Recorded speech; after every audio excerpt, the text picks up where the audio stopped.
محمد صلی اللہ علیہ وسلم نام آپ کے دادا عبد المطلب نے رکھا۔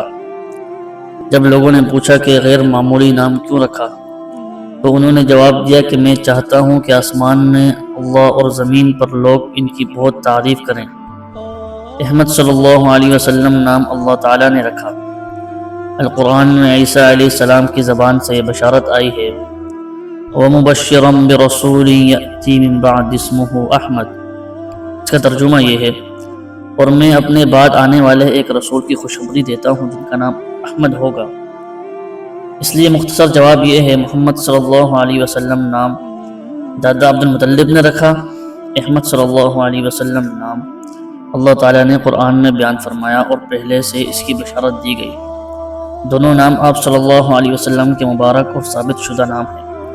اللہ تعالیٰ ہمیں آپ صلی اللہ علیہ وسلم کی سنت پر چلنے کی توفیق عطا فرمائے، آمین۔ جزاک اللہ۔